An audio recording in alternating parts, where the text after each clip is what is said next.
할렐루야. 네. 우리가 3일간 같이 다음 세대 부흥회라는 제목으로 같이 말씀을 나누었습니다.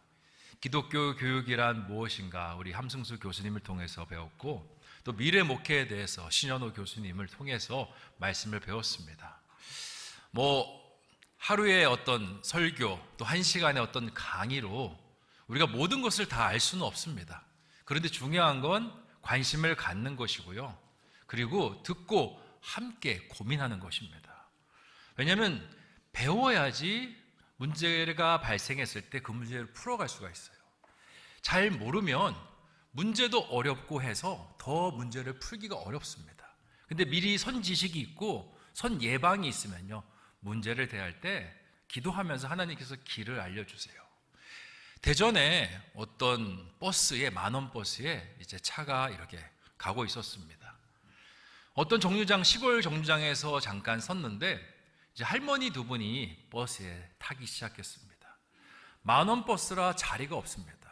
할머니가 허리를 뒷짐지고 이제 간신히 사람들 사이에서 이제 손잡이를 잡고 서가는데, 그것을 보던 청년들이 앉아있던 자리를 비켜줍니다. 할머니, 여기 앉으세요. 할머니가 됐다고, 괜찮다고.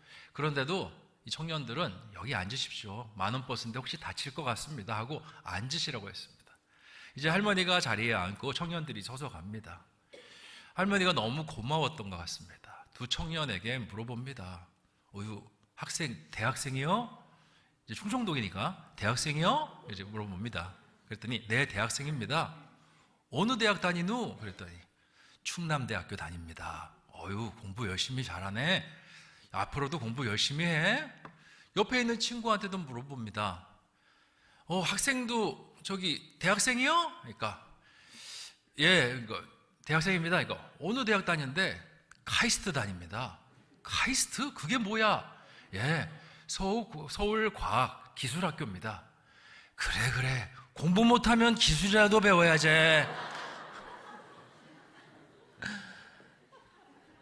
카이스트가 공부 못해서 가는 학교는 아니죠. 네, 오히려 공부를 잘해야지 갈 수 있는 학교입니다. 무슨 말씀을 드리려고 하냐면, 알아야 돼요. 네, 다음 세대를 부흥시키고 다음 세대를 살리는 것도 알아야 됩니다. 알아야 처방도 내릴 수 있고, 알아야 문제의 근원도 우리가 파악할 수 있습니다. 저는 다음 세대의 부흥에 이렇게 준비하면서 참 마음이 안타까웠어요. 왜 안타까웠냐면, 제가 처음 전도사 생활할 때만 해도 다음 세대의 부흥회라고 하면요, 다음 세대의 아이들이 교회로 몰려오는데 어떻게 그 아이들을 맞이해야 되냐, 그리고 그 아이들을 잘 품으면 부모님들이 교회를 정착할 수 있는 그런 기회가 생기고 또 교회가 부흥할 수 있는 은혜가 생길 수 있다, 이런 주제로 세미나와 여러 부흥회들이 이루어졌습니다. 책도 마찬가지고요. 다음 세대를 잡아라, 교회의 부흥의 키. 그런데 오늘날의 다음 세대에 대한 책을 보고 부흥회를 보면요, 죽어가는 다음 세대 속에 어떻게 생명을 되살릴 수 있는가에 대해서 많은 책들이 이야기하고 있더라고요. 실제적으로 제가 세미나나 여러 강사님들의 이야기를 들어도 부정적인 그림자 속에 어떻게 하면 희망의 싹을 틔울 수 있을까, 거기에 대해서 고민하는 모습들이 너무나 많았습니다. 그래서 말씀을 준비할 때 참 마음이 아팠어요. 어쩌다가 대한민국이 이렇게 되었을까. 하지만 걱정만 한다고 일이 되겠습니까? 우리가 그 원인을 분석하고 거기서 해답을 찾고 거기에 맞는 처방전을 찾아가는 것이 필요하다고 생각합니다. 대한민국이 이렇게 될 줄 아무도 몰랐습니다. 코로나가 우리의 인생 속에 찾아오는 것, 우리가 예측하지 못했던 것처럼 우리의 삶 속에 교회가 이렇게 고령화가 되고 또 아이들은 교회를 찾지 않는 현상이 될 줄 우리가 아무도 알지 못했습니다.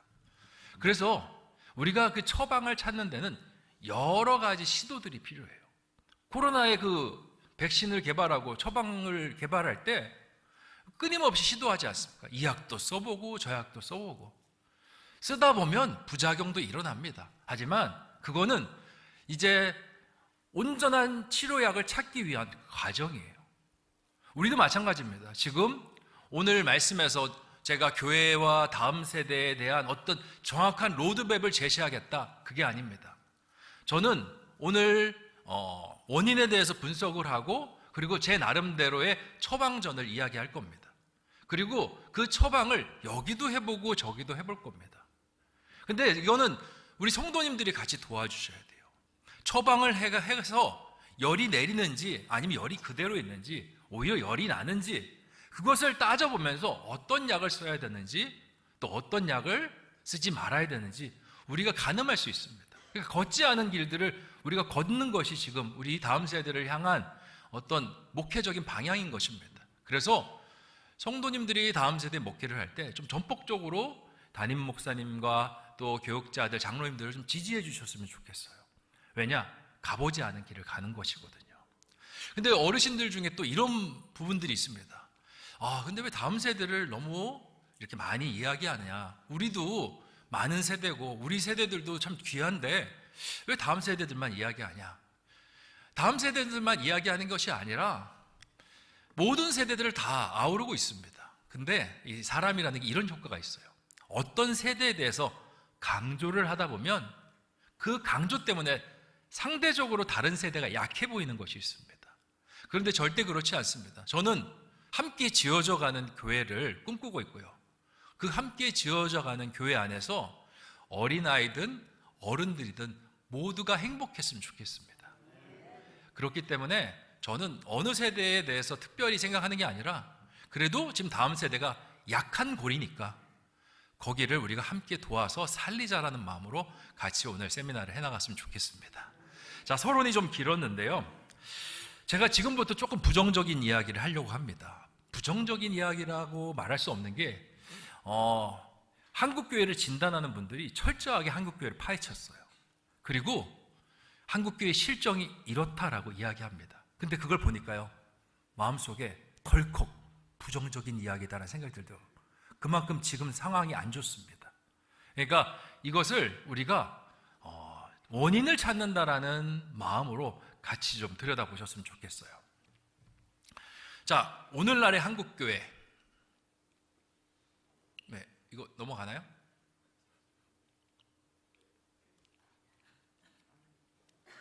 키질 않았습니다. 네. 자, 최근 한국교회의 교인의 수의 감소, 한국교회 트렌드 2024라는 책이 있습니다. 이 두꺼운 책인데 매년 한 권씩 나옵니다.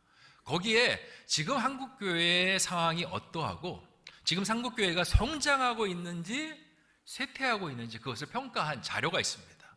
2012년에는 한국 기독교의 그 퍼센테이지가 전체 인구 대비 22%였습니다. 그러니까 5,100만 명을 우리 대한민국의 인구라고 가정했을 때 한 1,100만 정도가 기독교 인구였습니다. 그런데 2022년에 얼마로 감소했냐면 15%로 감소했습니다. 그러니까 10년이 지난 시점에 7%가 감소한 것입니다. 인구로 환산하면 770만으로 줄어들게 됐고요. 330만 명의 그 성도님들이 교회에 나오지 않는 상황이 되었습니다. 굉장히 놀랍죠?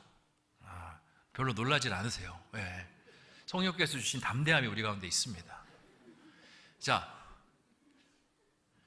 근데 이 770만도요, 교회에 출석하는 사람들이 있고 출석하지 않은 사람들이 있습니다. 또 이 안에는 뭐 이단이라든지 어떤 기독교 안에서 받아들일 수 없는 종파의 모든 종교들이 다 포함이 됐어요.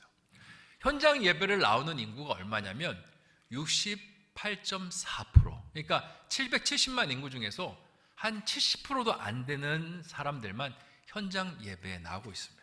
그냥 우리 현실을 보셨으면 좋겠어요. 우리가 코로나 전에 예배 드리던 사람들이 안 보이지 않습니까? 한둘씩. 지금 그 모습이 한국교회에 여실히 나타나고 있다는 겁니다. 그럼 나머지 31.6%는 뭐하고 있느냐? 온라인 예배를 드리고 있습니다. 일부는요. 굉장히 적은요. 근데 대부분이 가나안 교인입니다. 가나안 교인 아시죠? 안 나가 교인. 거꾸로 한 겁니다. 가나안 교인. 네, 이름만 기독교인이지 유명무실한 기독교인으로 살아가고 있습니다. 결론적으로 얼마나 예배를 드리냐? 5,100만 중에 520만, 10%. 지금 그 사람들만 교회를 지키고 있습니다. 여러분들이 교회를 지키고 있고 여러분들이 그 10% 안에 드는 겁니다. 귀하지 않습니까, 여러분? 네. 공부로 10%도 안에 들기 참 어렵습니다. 하지만 이런 거라도 10% 안에 들면 얼마나 감사합니까? 자, 이 책을 쓴 지용균 대표님은요, 더 심각한 것은 이제 현재의 추이가 그렇다는 거고, 현재 상황이 그렇다는 거고, 앞으로의 추이는 더 어렵다라고 이야기합니다. 그러면 지금의 어떤 데이터를 토대로 앞으로 10년 후가 되면 어떻게 될까? 기독교 인구는 전체 인구 대비 10%까지 떨어질 가능성을 가지고 있다라고 말합니다. 그러니까 그 가나안 성도, 안나가 성도들까지 다 합쳐서 500만. 그리고 교회에 출석하는 인원은 아까 70%인데 더 떨어져서 한 60% 하면 한 200~300만까지 떨어질 수 있다. 그러니까 한국 교회의 교인 절반이 사라지는 악몽을 경험할 수 있다라고 그렇게 이야기하는 겁니다. 지금 실태입니다. 자, 유럽 교회가 예전에 이런 모습이었습니다. 교회당에 예배를 많은 사람들이 와서 드리고 정말 자리가 없을 정도로 그렇게 부흥했을 때가 있었습니다. 그런데 지금 유럽 교회 모습이 어떻습니까? 텅텅 비었습니다. 이게 최근 일이 아닙니다. 이게 한 40~50년에 레슬리 뉴비긴이라는 선교사님이 있었습니다. 영국에. 그 선교사님이 뭐 인도랑 여러 지역에서 선교하다가 은퇴하게 돼서, 나이가 많아서 은퇴하게 돼서 이제 다시 영국으로 돌아왔습니다. 그랬더니 깜짝 놀랐습니다. 영국이요, 자기가 선교하던 선교지보다 못한 거예요. 그래서 그 사람이 책을 씁니다. 선교적 교회라는 책. 다시 교회에 대해서 재정립해야 된다. 이제는 교회가 선교가 필요하고 선교를 하는 마인드를 가진 교회로 변화해야 된다라는 이야기를 했습니다. 그것도 몇십 년 전입니다. 이게 무엇을 보여주냐면 장차 한국 사회에 도래할 위험을 우리에게 보여주고 있는 겁니다. 자, 기독교 감소의 원인이 그럼 뭘까? 어디서부터 무너지기 시작했을까? 이 책은요, 20대부터 40대 교인들이 크게 감소했다라고 합니다. 글씨가 너무 작아서 잘 안 보이는데 저기 빨간색으로 칠해진 부분이잖아요. 그러니까 60대 이상은 이 감소가 없습니다. 그냥 제로입니다. 그리고 50대에서 59세 사이는 한 6% 정도 감소했습니다. 그러니까 우리 교회에서도 요 나이 연령층들이 교회를 잘 지켜내고 계신 거예요. 그런데 이제 40대 12%, 30대 10%, 그리고 10대부터 20대까지 이 10%까지 교인들이 점점 줄어들고 있는 겁니다. 그리고 서울은 더 심각한 부분이죠. 청소년의 경우는 어떨까? 청소년의 경우는요, 이제 성인이 16%로 줄어들었다. 전체 인구 대비 16%로 밖에 안 된다면 청소년들이요, 그보다 3%가 더 떨어졌습니다. 13%밖에 되지 않습니다. 그나마 13%도 감사한 거죠. 근데 이 13%의 구성원이 어떻게 돼 있냐? 중학생들이 떠받들고 있어요. 중학생들 아직 잘 모릅니다. 엄마가 가라니까 가고, 엄마가 예배 잘 드리면 뭐 게임 시켜준다니까 하는 존재들입니다. 근데 이게 고등학생으로 올라가잖아요. 버팁니다. 안 와요. 공부해야 된다고 안 오고요. 어떤 친구는 나보다 공부 잘하는 애들도 안 나오는데 내가 공부하는 것이 맞냐, 나오는 것이 맞냐라고 하면서 또 안 나옵니다. 하여튼 갖가지 이유를 핑계를 대면서도 안 나와요. 그런데 참 재미있는 건요, 이 남학생 비율이 높아요. 남학생 비율이. 그 교회 학교 나오는, 주일학교 청소년 예배 나오는 남학생 비율, 특히 고등학교도 남학생 비율이 높습니다. 제가 왜 이렇게 높을까? 저는 이유를 알고 있습니다. 제가 그 전에 교회에서 동고동락이라고 고3 수험생 예배를 했었거든요. 근데 군대 같았습니다. 남학생들밖에 없어요. 왜 남학생들이, 우리가 일반적으로 생각할 때는 여자들이 믿음이 좋고 남자들은 믿음이 떨어질 거라 생각하잖아요. 근데 이 어릴 때는요, 부모님이 교회로 가라고 할 때 여자애들은요, 자기가 가기 싫으면 절대 안 갑니다. 남자들은 교회 가라 그러면 가기 싫다고 이야기해요. 엄마 더 잘래. 교회 가. 너 교회 안 가면 안 돼. 아, 싫어. 안 갈 거야. 오늘 주섬주섬 있습니다. 싫다고 핸드폰도 차고요. 스레빠 신고 교회로 옵니다. 그것 때문에 일어나는 현상이에요. 남자아이들이 엄마한테 뭐라 해도 그래도 엄마 말을 잘 들어요. 여자아이들은요, 안 듣습니다. 버팁니다. 심지어 세례 받으려고 했는데 세례 받기 직전에 도망갔어요. 제가 그 아이가 진짜 그렇게 가가지고 얼마나 당했는지 모릅니다. 지금 현실이 그렇습니다. 고등학생 비율이 너무 떨어져 있어서 중학생들이 겨우 떠받치고 있는 상황이에요. 자, 계속 보겠습니다. 더욱 심각한 것은 이제 기독교 인구가 감소하고 있는데 전체 포션, 전체 파이, 그러니까 이 한국에 있는 청소년, 이 학생들, 초등학생까지 이 파이의 비중이 굉장히 줄어들고 있다는 거.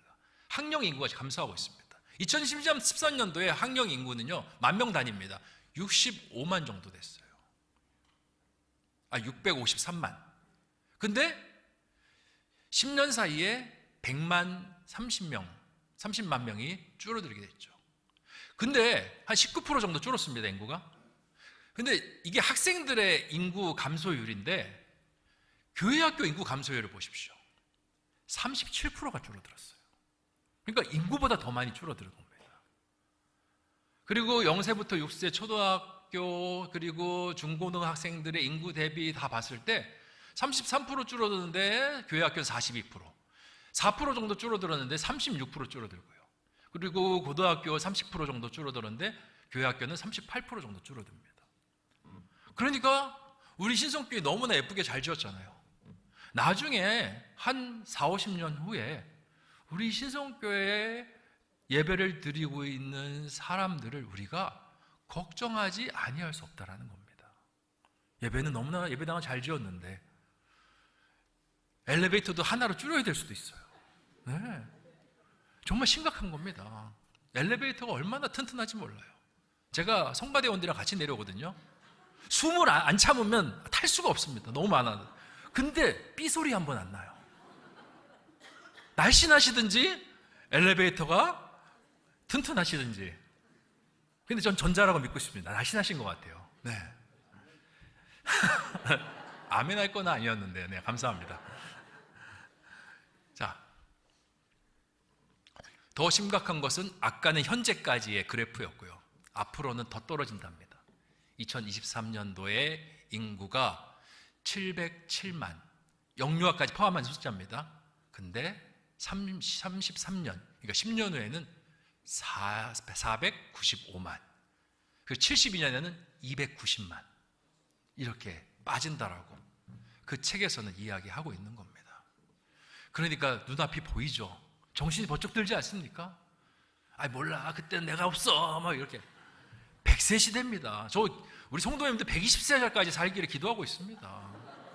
그때 다 보시는 거예요. 그러면 네, 같이 기도해야 됩니다. 자, 그러면 신성교회의 미래는 어떻게 될 것인가?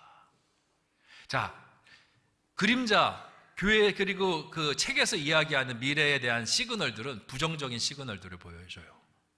그런데 저는 이 미래가요, 그래도 감사한 건 아직 도래하지 않았다는 겁니다. 시그널들은 있지만 우리가 어떻게 하냐에 따라서 바꿔나갈 수 있다는 거예요. 우리가 건강검진 받지 않습니까? 건강검진 왜 받습니까? 병을 찾아내기 위해서, 또 가족력이 있으면 그 가족력에 의해서 병이 생길 수 있는 가능성들을 점검하기 위해서 하지 않습니까? 건강검진 받고 나면 뭐합니까? 문제가 있으면 그 문제를 조심하는 거예요. 부모님 중에 당뇨가 있었으면 당뇨 조심하는 거고요. 그리고 고혈압, 암이 있었으면 추적 관찰하면서 그것들을 치료해 나가는 겁니다. 중요한 건 지금부터 치료하면 됩니다.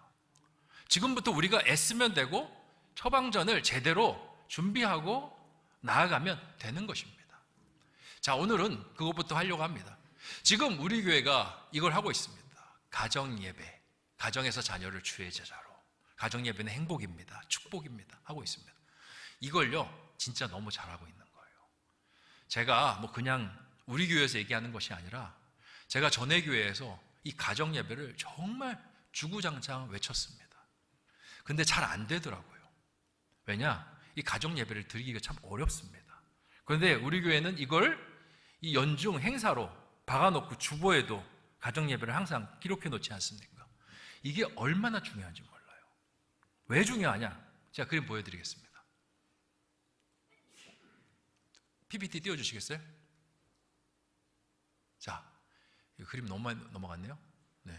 자, 신앙의 대물림이 잘 되는 종교들을 한번 찾아보셨으면 좋겠습니다. 자, 1번은 유대교입니다. 유대인들이 저렇게 이제 회당에서 말씀을 읽고 저렇게 예배를 드립니다. 두 번째 있는 종교는 무슨 종교일까요? 예, 이슬람, 무슬림들입니다. 그리고 마지막은 기독교인데 유대교, 무슬림, 기독교 중에 어떤 종교가 신앙의 대물림이 제일 잘 되는 것 같습니까? 이슬람, 유대. 둘 다 7, 80%를 넘어갑니다. 신앙의 대물림이. 기독교요? 50%가 될까 말까 해요. 제가 미국에 있을 때 유대교 회당도 가봤고요. 그리고 무슬림 사원도 가봤습니다. 무슬림 사원은 되게 무서웠어요. 제가 가면 뭐 순교하는 거 아닌가 해서 저 혼자 안 가고 아내를 데리고 왔습니다. 네. 혹시라도 납치되면 빨리 경찰에 신고를 해줘야 돼요. 근데 무슬림 사원은, 이슬람 사원요, 굉장히 나이스였습니다. 저한테 친절하게 여기저기 구경시켜주고 뭐 여러 가지 이제 전통들을 얘기해 주더라고요. 그리고 제가 궁금했습니다. 교회 학교가 있으면 교회 학교를 좀 보여달라고. 그랬더니 이상한 데 데려갔는데 애들이 있어요. 근데 컴퓨터를 하고 있는 거예요. 그럼 뭐냐 했더니 교회 학교는 아니고 방과 후 컴퓨터 교실을 하고 있다는 거예요. 아니, 너희는 이렇게 신앙의 대물림이 거의 80%, 90%까지 일어나는 종교인데 교회 학교가 없냐 했더니 없다는 거예요. 그럼 어떻게 신앙의 대물림을 그렇게 이루어내갈 수 있느냐 물어봤더니 유대교와 무슬림의 특징이 있습니다. 거기는요, 가정 안에서 신앙의 교육이 일어나는 거예요. 우리는 우리 아이들을 주로 주일학교에 이렇게 맡겨놓지 않습니까? 근데 그 아이들은 가정에서 신앙교육을 해요. 가정에서 가장이 신앙의 책임자가 되고, 그리고 엄마가 신앙의 부책임자가 되는 겁니다. 걔네들도요, 뭐 모여서 예배드리자, 뭐 하자 엄청 싫어합니다. 그런데 억지로 시키는 거예요. 억지로 시키지만 변화의 차이가 있습니다. 어떤 차이? 자, 일주일에 한 번 하나님을 만나는 아이가 하나님 만날 확률이 높겠습니까? 아니면 일주일 내내 하나님에 대해서 듣고 만나는 아이가 하나님에 대한 만날 확률이 높겠습니까? 어떤 게 높겠습니까? 일주일 내내 만나는 아이가 하나님 만날 확률이 높겠죠. 그래서 무슬림들이, 유대인들이 하나님 만날 확률이 높아지는 거예요. 근데 거기서 끝나냐? 하나님 만난 다음엔 어떤 일이 일어나느냐? 이제 일주일 내내 하나님 만나는 게 습관입니다. 하나님 만난 다음에는요, 그 일주일의 습관이 그 사람을 신앙으로 부양시키는 효과를 끌어올리는 거예요. 부스터 효과를 끌어올리는 겁니다. 그러니까 신앙의 대물림이 7, 80%까지 이루어지는 거예요. 근데 우리 아이들은 신앙으로 주님을 만날 확률이 떨어지고, 거기다가 만난 후에도 제대로 신앙생활을 하기 어려우니까 신앙의 대물림 확률이 확 떨어집니다. 제가 대신방 하면서 꼭 물어보는 게 있어요. 우리 집사님, 우리 자녀 신앙생활 잘하고 있습니까? 영적인 상태는 어떤가요? 제가 물어봅니다. 그러면 우리 어머니들 열의 아홉은 이렇게 대답해요. 우리 아이 주일학교 잘 다녀요. 동문서답하고 있는 겁니다. 주일학교 잘 다닌다 이콜 신앙 굿, 그렇게 생각하고 있는 거예요. 근데 우리 권사님들 좀 아픈 이야기를 해서 죄송합니다. 우리 권사님들 자녀들, 교회 안 나온 자녀들요, 고등학교 때까지 신앙생활 잘했습니다. 고등학교 때까지 회장도 하고 교회의 중추적인 역할을 하던 애들이에요. 근데 왜 지금 교회를 안 나옵니까? 교회학교 나오는 거 굿, 신앙 굿 아니라는 거예요.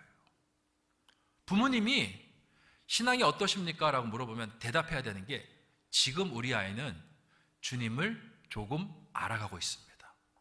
지금 우리 아이는 주님을 인격적으로 만났습니다. 지금 우리 아이는 부모님의 하나님이 아니라 나의 하나님으로 고백하고 있습니다. 이 대답이 나와야 되는 거예요. 집안에서 아이의 신앙 상태가 어떠하니 정확하게 점검이 있어야 그 아이의 신앙을 알 수 있고 부모가 거기서 코치를 해주고 도와줄 수 있다는 겁니다. 자, 히브리인들은 신앙 교육을 대부분 가정에서 이뤘어요. 그래서 나라가 없고 민족이 없고 예배 드릴 수 있는 공간이 다 파괴됐을 때도 신앙을 이어나갈 수 있었습니다. 부모가 자녀에게 모범을 보였고요. 말씀 암송해서 전수했고요. 그리고 자녀의 출생은 하나님의 은혜라는 자녀관을 가졌습니다. 그리고 자녀가 태어난 다음에 하나님의 법도를 제일 먼저 가르치죠. 쉐마의 말씀 있지 않습니까? 신명기 6장 말씀. 그거 말문 트이면 그것부터 가르치는 거예요. 삶과 종교가 분리되지 않았습니다. 생후 8일이면 할례를 했었고요. 30일이 되면 그 성전세를 냈습니다. 5세겔. 그리고 13세가 되면 바 미츠바라는 성인식을 해서 너는 율법의 아들이다라는 그런 교육들을 했습니다. 그러니까 태어날 때부터 말문 틀 때까지 뭔가 좀 알 때까지 종교가 계속 그 아이에게 주입되는 거예요. 그리고 이스라엘이 신기한 게 뭐냐, 우리는 지금 명절이 뭐 설날, 추석 뭐 이렇게 있지 않습니까? 근데 여기는 6월절이 명절이에요. 77절이 명절입니다. 초막절이 명절이에요. 6월절, 이스라엘 백성들이 출애굽해서 나온 사건을 감사하는 하나님 구원이시다. 77절, 정말 첫 열매를 보게 되는 그 절기, 하나님은 감사이시다. 초막절, 광야에서 우리를 먹이고 입히신 하나님은 보호자이시다. 모든 것들이 다 하나님에 대해서 가르쳐주는 그러한 것들로 이루어져 있기 때문에 이 유대인들이 나라가 없고 회당이 붕괴되고 성전이 붕괴돼도 믿음을 지킬 수 있었다는 겁니다. 그리고 회당 안에서도 남자 25인 이상 모이면요, 회당 항상 건설을 했습니다. 어떤 유대인들이 25인 이상 모이면 회당 건설하고 말씀 공부하고 랍비와 서기관들이 탈무드 가르치고 그러한 일들을 빈번하게 했습니다. 자, 이러한 전통들이 중간에 사라졌었어요. 그러다가 이 18세기 산업혁명이 들어오면서 주일학교가 시작이 됐습니다. 자, 주일학교가 언제부터 시작됐냐면 되게 오래되지 않았습니다. 18세기에 시작이 됐어요. 그때 산업혁명으로 이 아이들이 공장에 막 취직하러 갔어요. 이렇게 설명하면 좋을 것 같습니다. 제가 선교를 갔더니요, 선교지에 이렇게 뭔가 이렇게 선교하러 갔더니 돈을 달라고 하는 애들이 있더라고요. 막 춤추면서. 그래서 제가 너무 귀엽고 예쁘니까 돈을 막 줬어요. 뭐 많이 준 건 아닙니다. 한 1불, 1,000원 이렇게 줬더니 애들이 너무 좋아하는 거예요. 그날은 뭐 제가 완전 이건희였습니다. 막 애들이 저를 바라놓는 눈빛이 막 대단하더라고요. 근데 선교사님이 저한테 그러지 마시라고 그러더라고요. 왜 그러냐 그랬더니 목사님이 그 아이들한테 1불씩 춤춘다고 1불씩 주면 그 아이들 망치는 일이라 그러더라고요. 왜요? 쟤네 학교 안 가고 관광객들한테 춤추러 왔다는 겁니다. 학교에서 공부해서 나중에 돈 버는 것보다 지금 학교 공부 그거 땡땡이 치고 이렇게 와가지고 돈 버는 게 더 좋으니까. 그런데 이 아이들이 그렇게 살면 이 땅에 희망이 없더라고. 그래서 그러지 마시라고 그러더라고요. 똑같습니다. 산업혁명 때 어떤 일이 일어났냐면 애들이 공부 안 하고요, 그 일하러 왔어요. 일하면 돈 주니까. 또 부모님들도 그걸 시킵니다. 돈 벌어 오라고.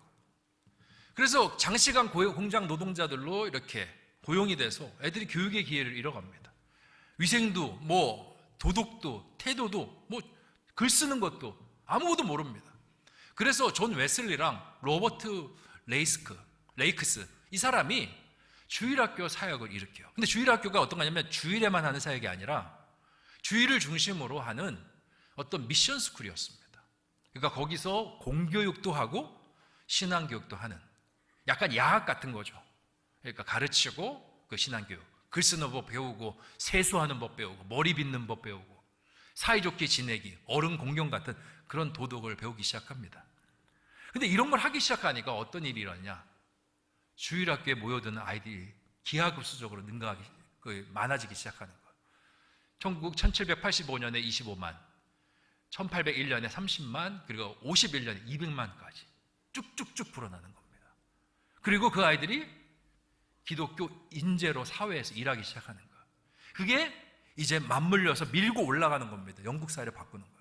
영국 사회의 영적 부흥 운동으로 만들어가는 거예요. 이게 미국으로 넘어옵니다. 미국에서도 감리교 중심으로 주일학교 아주 사역을 시작합니다. 그래서 미국에는 감리교가 굉장히 세요. 장로교는 교단 순위 10위권 안에도 들지 못합니다. 그리고 좋은 이제 어떤 명문 대학교는 감리교 학교들이랑 많이 연결이 돼 있어요. 주일학교가 폭발적으로 증가하고 마을마다 주일학교 설립운동과 기독교인들의 기부 행렬이 이어집니다. 왜 기부하냐면 주일학교 지으라고, 애들 믿음으로 가르치라고. 자, 주일학교에서 세 가지 강조점을 이야기했어요. 교육의 질, 교사들이 교육의 질을 높여야 된다. 신앙으로 무장해야 된다. 그리고 교파를 초월해야 된다. 뭐 감리교라고 그 감리교 애들만 받고 뭐 침례교라고 침례교 애들만 하는 게 아니라 다 받아야 된다. 누구라도 복음 앞에서 다 평등하다. 그리고 주일학교가 대도시에만 세워지는 것이 아니라 미국 모든 지역에 세워지기를 도모하고, 그리고 이제 펀드레이징이라고 해서 이 돈을 내는 일들을 부모들이 그리고 어른들이 하기 시작했던 겁니다. 그리고 이게 이제 선교사들, 거기에서 양성돼서 쭉 밀고 올라가서 은혜 경험한 젊은 선교사들이 우리나라로 넘어왔어요. 자, 이게 그냥 되는 게 아닙니다. 주일학교를 밀고 올라가니까 걔네들 그 어렸을 때 주일학교를 통해서 하나님 만나서 올라온 자라난 20살 고 이제 대학 졸업한 애들이 이제 한국 땅으로 들어오는 거예요. 그리고는 자신들이 받았던 은혜를 가지고 이 땅에서 학교도 세우고 세브란스 병원도 세우고 그런 일들을 해나가서 대한민국이 이렇게 존재하게 된 겁니다. 역사적으로 주일학교는 다음 세대 신앙을 세우고 기독교 부흥을 일으키는데 중요한 역할을 합니다. 그리고 기독교에 대한 이미지를 긍정적으로 심어주는 데도 아주 중요한 역할. 또 부모가 할 수 없는 신앙의 대물림을 이뤄낼 수 있는 핵심적인 조력자가 될 수가 있었어요. 그런데 현재 주일학교는 그것만 믿고 있다 보니까 약해졌습니다. 사회 교육이 훨씬 더 재밌고 더 좋은 질의 양의 어떤 것들을 가지고 교회학교를 위협하기 시작해요. 옛날에는 전에 어제 그 신현호 목사님 그림 보셨죠? 번동제일교회 그 수련회 하는 거 애들 가득 차 있지 않았습니까? 그때는요 수련회가 제일 재밌는 거였어요. 겨울 성경학교가. 또 동네에 아무리 뭐 놀아도 별로 재밌는 게 없는데 성경학교 가면 게임도 하고 뭐 다 하니까 너무 재밌어, 몰려드는데. 지금은 교회보다 더 재밌는 게 훨씬 많습니다. 오히려 교회 오면 재미없어요. 야, 핸드폰 꺼, 똑바로 앉아, 기도할 때 고개 안 숙여. 여기 무슨 해병대도 아니고. 애들 힘들어합니다. 그러니까 이제 애들이 교회에 안 오려고 하는 거예요. 그리고 사회는 변했지만 교육은요 답보 상태예요. 제가 어렸을 때 그 교회학교 여기 공과공부 책에 뒤에 스티커 뜯어가지고 앞에 붙이는 거 저도 했었거든요. 근데 지금도 하고 있더라고요. 언제까지 하려는지 한 100년 후도 할 것 같습니다. 그대로 기독교 교육은 답보되고 있습니다. 또 기독교 이미지는 실추됐죠. 그러니까 애들이 교회를 좋아할까 안 좋아할까요? 안 좋아해요. 자, 이런 모습이 우리에게만 있느냐? 아니요. 10년 전에 미국에 똑같이 있었습니다. 우리의 지금 겪고 있는 문제는요 이미 유럽이나 미국이 똑같이 겪었어요. 그래서 미국의 유럽을 보면서 10년 전에 빠르게 탈바꿈한 게 있습니다. 이 교회학교가 아이들 신앙의 대물림에 중추적인 역할을 앞으로 못할 것이다 생각하라고 하고는 빨리 가정 중심의 교육으로 교회학교의 모습들이 변모되기 시작했어요. 자, 이걸 한번 보십시오. 이것도 한참 된 사진입니다. 미국 주일 예배 트렌드입니다. 지금 목사님이죠. 가운을 입고 있어요. 목사님이 아이들을 앞에 불러놓고 말씀을 전하고 있는 거예요. 그러니까 미국에서 어떻게 예배 드리냐면 저렇게 전통교회도 이제 아이들과 부모님들이 같이 예배를 드립니다. 부모님들에게 설교하기 전에 애들을 이 강단으로 불러 세우는 거예요. 그리고는 애들한테 부모님한테 전할 말씀을 되게 쉽게 짧게 숏 메시지로 전해요. 그리고 아이들이 그걸 듣고 이제 공과 공부 활동을 하러 빠져나갑니다. 자, 왜 그렇게 하냐면 애들이 주일학교에 예배를 드리고 거기서만 자라다가 성인 예배를 올라오니까 애들이 예배를 적응을 못하는 거예요. 주일학교 예배는 아이들에게 맞춰져 있는데 어른 예배는 너무 생소한 예배입니다. 그리고 주일학교에서 아이들이 예배를 어떻게 드리는지 부모님들이 볼 수가 없는 거예요. 그러니까 신앙의 단절이 일어나는 겁니다. 그래서 이것을 어떻게 해결할 수 있을까 고민하다가 기독교 학자들이 기성세대와 다음 세대 간의 연계 예배를 이제 제한하기 시작하는 겁니다. 그리고는 함께 예배드리고, 그리고 앞에 어른들이 해야 될 여러 가지 신앙의 고백들을 같이 하고 설교 듣고 거기서 나눠지는 거예요. 분방 공부하러. 교회 트렌드가 이렇게 변했습니다. 이렇게 하니까 부모님들이 아이들의 신앙에 대해서 관심을 갖기도 시작하고요. 그리고 아이들도 나중에 어른이 된 다음에 부모님이 드리는 예배에 자연스럽게 정착하는 일들이 일어나게 된 거예요. 그리고 또 어떤 현상이 일어났냐? 이 아틀란타 페리미터 교회인데요, 연령이 아닌 아이들의 성향에 따라서 예배를 만들었습니다. 그러니까 어떤 아이들은 조용한 아이들 있잖아요. 좀 예배 드릴 때 이렇게 침착한 아이들. 그런 애들은 침착한 예배를 준비한 거예요. 저렇게 왼쪽에 애들이 쭉 앉아있고 뒤에서 부모님들이 있습니다. 그냥 그 아이들의 눈높이에 맞춰서 예배 드리는 거예요. 우리도 어른들 중에 그런 분들 있잖아요. 젊은 분들 중에 어떤 분들은 열린 예배 좋아하고, 젊은 분이지만 어떤 분은 전통 예배 좋아하는 분들 있지 않습니까? 아이들에게도 똑같이 막 율동 싫어하는 애들 억지로 율동 안 시킵니다. 이 전통적인 예배를 준비해서 연령 상관없이 성향에 맞춰서 예배를 준비하는 거예요. 근데 막 에너지가 넘치는 애들 있지 않습니까? 막 춤 안 추면 막 난리 나는 거. 네. 며칠 후 장례 노래 부르는데도 막 어깨가 들썩들썩 거리는 아이들 있지 않습니까? 그 아이들을 위해서 저렇게 열린 예배를 또 기가 막히게 준비하는 거예요. 그러니까 아이들이 교회에 접근하는 것이 굉장히 편해집니다. 이게 두 가지 트렌드인 거예요. 가정에서 아이들에 대해서 더 신앙에 대해서 관심을 갖는 트렌드. 두 번째, 아이들의 성향과 현대적인 감각을 접목해서 아이들이 더 주님을 잘 알 수 있도록 그렇게 나아가는 형태가 되고 있는 거예요. 자, 제가 미국에 갔을 때 제가 여름 성경학교 직접 해봤습니다. 제가 깜짝 놀랐어요. 진짜 깜짝 놀랐습니다. 이건 제 경험입니다.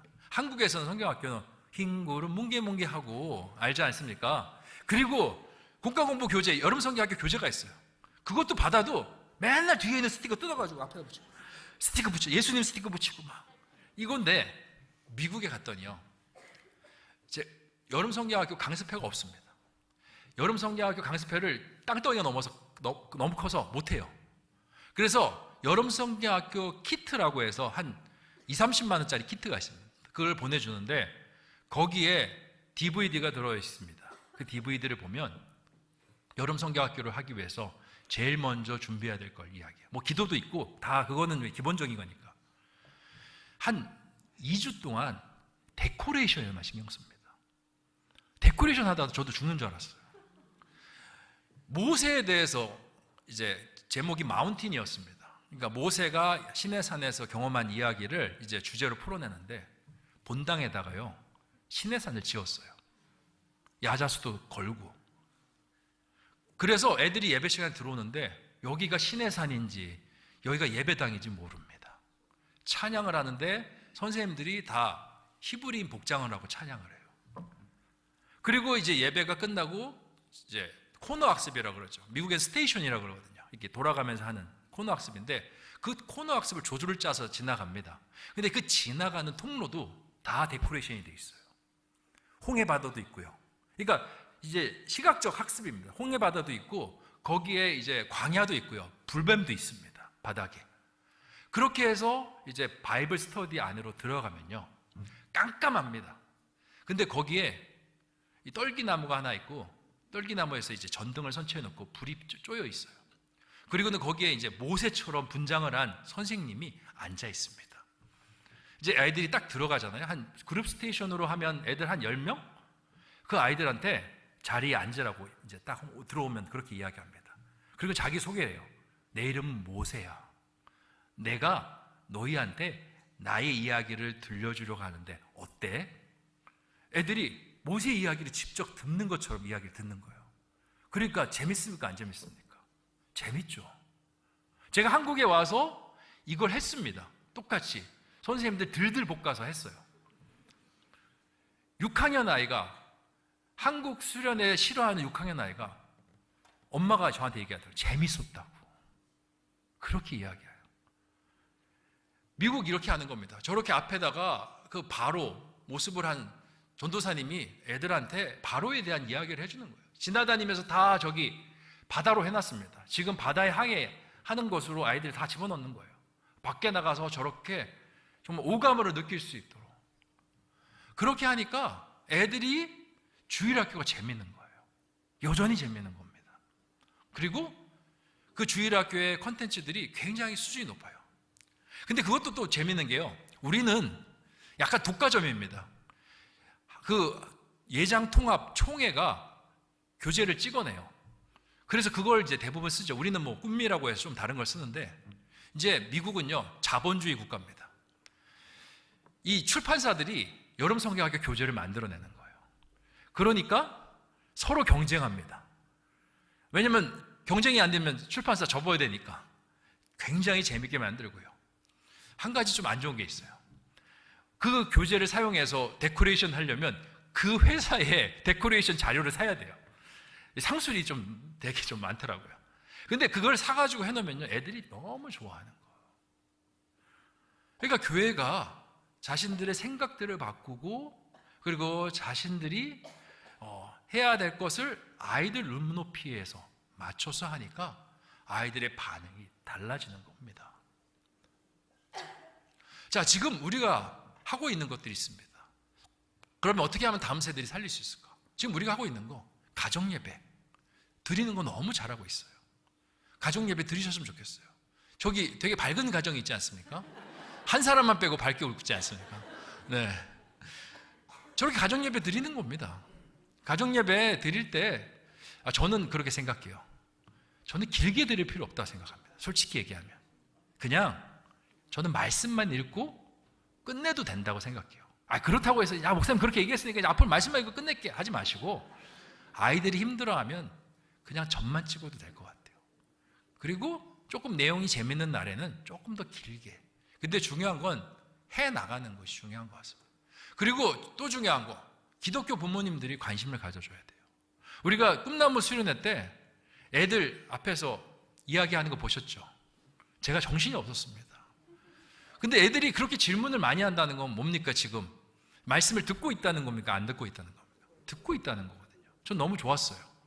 막 말도 안 되는 얘기를 했지만 뭐 이렇게 따뜻하다고 했더니 뚱뚱하다고 뭐 듣고 막 그러더라고요. 그래서 근데 뭐 이렇게 애들이랑 소통하니까 너무 좋았어요. 근데 더 좋았던 건 끝나고 날 때 우리 어른들이 아이들을 위해서 기도해 주는 모습이 너무 좋았습니다. 아이들이 그 사랑을 느끼거든요. 우리 교회 어른들이 우리를 사랑한다. 할 수 있는 건 우리가 드리고 있는 가정예배, 또 기독교 부모님들이 그리고 어른들이 자녀들을 위해서 계속적으로 관심을 갖는 겁니다. 그러니까 하고 있는 것들을 없애지 말고 좋은 것들을 계속 살려나가는 거예요. 가정예배 힘들 수 있어요. 목사님 우리 집에 아무도 안 옵니다. 가족들 벌써 다 커버렸어요. 괜찮습니다. 혼자 드리셔도 괜찮아요. 네? 저는 앞으로 목회에 1인 가구들도 생각합니다. 1인 가구들도 품어야 된다. 1인 가구들을 위한 그룹도 만들고 그들에게 정말 같이 소그룹 할 수 있는 그 부분도 열어야 된다 생각하고 있습니다.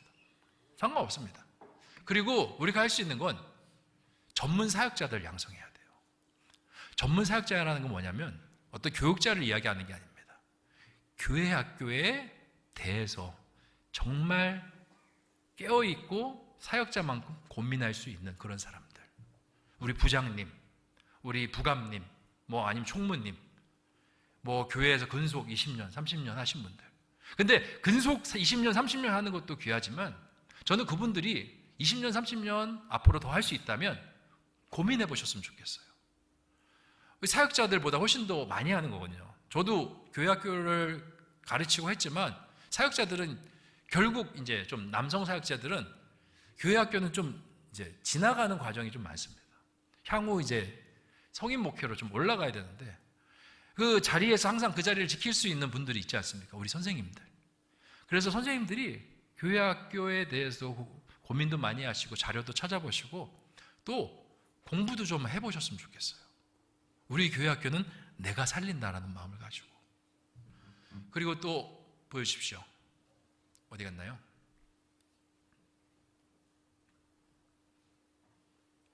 네, 교사들의 헌신. 자, 이런 것들이 필요합니다. 교사들이 헌신하고 나가는 것. 일단 기본기를 잘해야 돼요. 기본기가 탄탄해야 다음에 뭔가를 할 수가 있습니다. 전문사역자, 교사들 그런 노력들이 기본적으로 밑바탕에 깔리고 나서 우리가 교회를 세워나가고 다음 세대를 세워나갈 수 있는 것입니다. 자, 그러면 앞으로 뭘 해야 되냐? 그거는 제가 이제 그림이 아니라 구두로 좀 말씀드리고 싶습니다.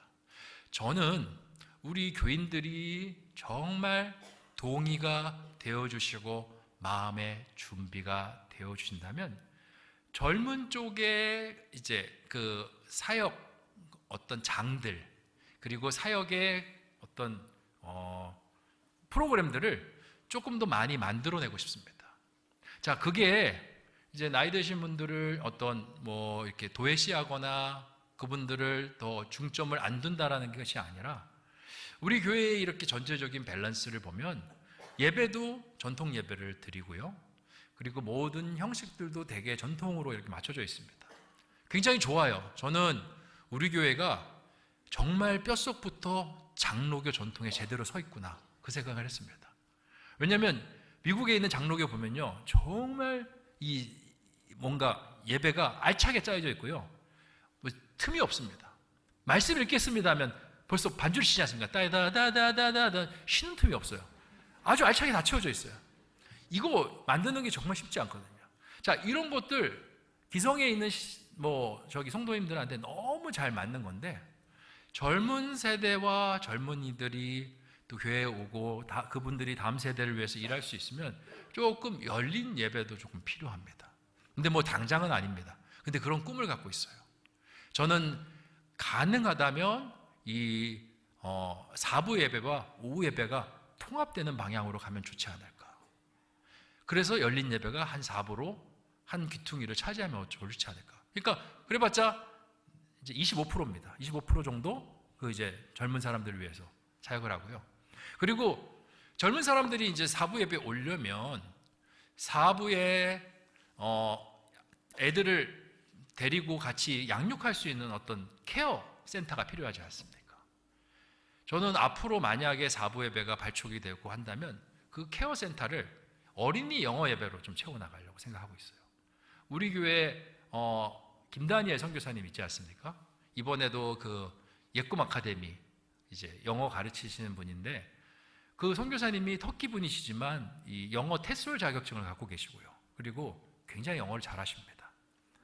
그래서 그 아이들의 눈높이에 맞춰서 말씀도 가르치고 요즘 또 원어민과 영어 하는 거 얼마나 부모님들 좋아합니까? 근데 그 교회 와서 공짜로 그것도 말씀도 배우면 얼마나 좋아요. 그렇게 해서 아이들을 그 영어 예배부에서 받아주고 하는 형태로 나아갈 수 있으면 좋을 것 같은데 이제 이게 이렇게 만약에 진행이 되면 이제 조금 이제 메시지나 이런 부분들이 이제 좀 나이 타켓 연령층이 좀 낮아지는 그런 좀 이게 어려움들이 있습니다. 근데 제가 뭐 이거를 제가 그림도 안 보여드리고 그냥 구두로 말씀드리는 것은 이거는 그냥 제 머릿속에 있는 거예요. 저는 사역을 할 때 누구 하나도 상처받거나 서운하지 않았으면 좋겠습니다. 그러면 안 하는 일 못하는 것 같아요. 저는 이것을 위해서 기도하고 있고요. 혹시 이러한 마음이 생긴다면 같이 동참해 주셨으면 좋겠습니다. 제가 우리가 지금까지 여러 가지 원인들과 지금 위기들의 그 이유들을 살펴보지 않았습니까? 그러면 그 지금 있는 상황에서 상황을 반전시키려면요, 어쩔 수 없이 수술이 들어가야 됩니다. 복강경을 가지고 수술해도요, 조그만 구멍을 뚫어야 돼요. 배꼽을 뚫어야 됩니다. 그러면 피가 날 수밖에 없어요. 근데 우리가 그것을 감당할 만한 체력적인 마음적인 부분들이 준비가 되었을 때 우리는 이걸 할 수 있는 것 같아요. 그래서 우리 성도님들, 제가 이런 그림을 갖고 있으니까 같이 한번 기도해 주시고 향후 다음 세대를 살리는 우리 신성교회가 되기를 위해서 같이 중보하는 저와 여러분 되었으면 좋겠습니다. 기도하겠습니다.